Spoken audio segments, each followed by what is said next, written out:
It was a cold, wintry day, and Control stood behind his desk in a dark grey worsted wool suit. Rain lashed against the window. He gestured to a steel-haired woman in her late 50s wearing a navy blue suit. 11, I'd like you to meet Dr. Susan Montgomery from Porton Down. A pleasure to meet you, she said, smiling tightly. Control waved at the empty chair and Cooper sat down. Although he had never visited the highly secretive site, Cooper was familiar with the work carried out at Porton Down, deep in the rolling hills of the Wiltshire countryside. More formally known as the Defence Science and Technology Laboratory, or DSTL, it was the UK's premier chemical and biological research institute, charged with identifying and mitigating unorthodox threats to the UK. The closest I've come to Porton Down is a glimpse from a car window, Cooper said. It's certainly a beautiful part of the world. There is a contrast between the things we look at through our microscopes and the lovely view out of the windows, she conceded with a stiff nod.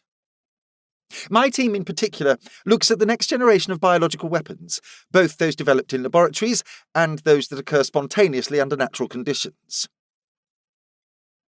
Control pushed a colour photograph across the gleaming expanse of his mahogany desk. Dr. Wei Zhang, he said. He's currently serving as the head of research at a privately owned laboratory outside Beijing, insofar as such things can ever be privately owned in China. They've typically focused on the development of new medicines, particularly in the field of orthopaedics, some of which have made their way over to the UK and USA. In the process, they have generated considerable revenue for Zhang and his colleagues. Cooper felt Dr. Montgomery studying him closely while he listened to Control. Everything changed 6 weeks ago. NSA has coverage of a private, members-only chat group used by some members of the Chinese scientific community.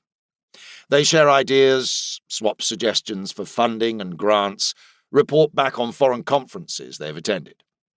Some of them do early-stage peer review on each other's work. Zhang posted initial results on one of his projects, and it didn't take long for a few of the others to spot the potential of what he was working on. By the end of the day, the Ministry of Science and Technology and the Ministry of State Security had sent a team to Zhang's lab. They informed the director that they were there to monitor progress and provide extra resource as needed. What this has meant in practice is that the Chinese state has taken over the project with complete ownership of whatever it produces.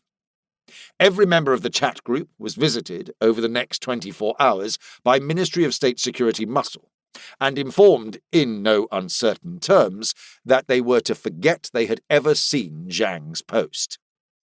One scientist challenged their authority to issue such an order and has since disappeared, shall we say. To keep listening to this audiobook, I've left you a link in the description so you can do it, at no cost thanks to Audible's 30-day free trial.